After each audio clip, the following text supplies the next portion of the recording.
Everybody, welcome to the TechHub.training Alteryx and Excel Smarty School Supplies Challenge Solution video.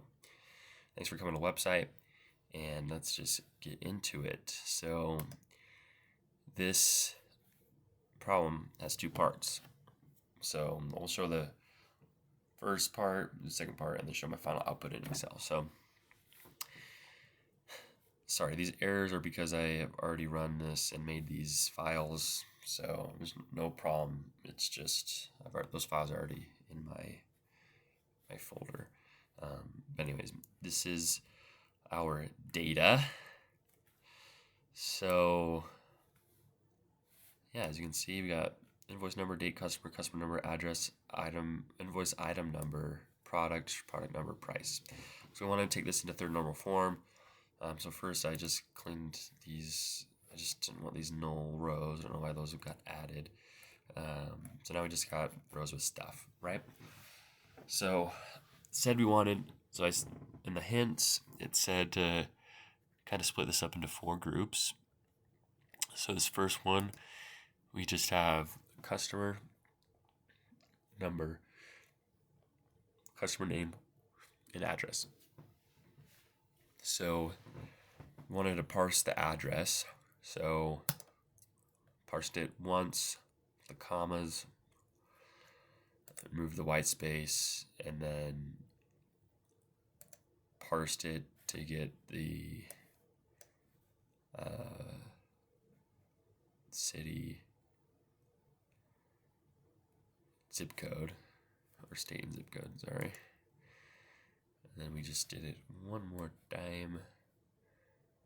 And then we got, sorry, I shouldn't say address, that should say customer. So then we got the customer first and last name separate.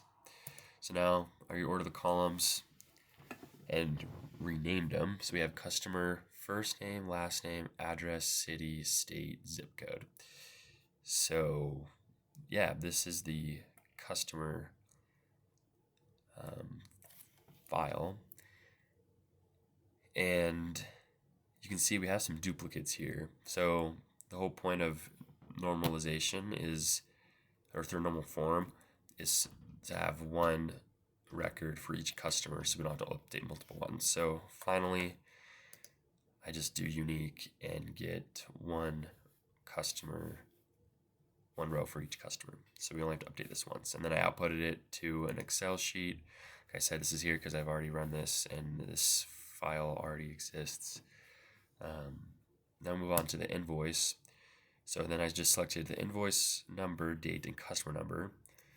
And again, we have some duplicates here, and we just want to remove those. And then we get unique invoice number, unique date, and unique customer number. And then output that to an Excel sheet with invoice as the title. And then next we move to the product table. So we have product, part number, and price. And so we have and same thing with the duplicates, right? We only want to have one row for each product, its number and price. So I remove the duplicates for those. Got everything once. I'll put that to an Excel sheet called product. Finally, we have the invoice item. So this is kind of like the transaction table. So this will connect to multiple different tables. It has a primary key of 2 columns. So we have invoice number, invoice item number, and product number. And then we want to make sure there's no duplicates, which looks like there wasn't. And then just output that to a Excel sheet called invoice item. So that's the first part of the solution. So then you have you have 4 different Excel sheets. And then here, if this will load, perfect. So here, I uploaded each of the 4 Excel files, and I put them in containers, but I'll just do that for now so you can kind of see them. But I ran into a problem trying to run this and then trying to run at the same time, and I wasn't able to overwrite the file fast enough, so I just put them in containers and did one at a time. But anyways, we have our, I guess I need to run this. So again, I already have this sheet. I'll show you the Excel file after, but so here we have our customer table, and now we want to make a column called tab name, and this is how we're going to be able to combine these files into one sheet, and then onto one file. Sorry, we'll combine these files into one file on different tabs. So I made just a new column called tab name and had this one be customer, and then I outputted it to an Excel file called final output, and then I made sure you guys knew here, output options, make sure that it's create new sheet, and then here we want to take the file or table name from the field. We want to change the file table name and connecting it to the tab name. But we don't want to keep the field in the input, so we just uncheck that. But that's how we get this into a tab. And then same here with our product data, just added a tab called product, and then add the tab name, and then made sure that we were overriding the sheet or range each time, and then again taking the table name from the field, and just basically doing that for the rest of these, making sure we have that overwrite thing and turning the container on and off. And then I got this with my final output.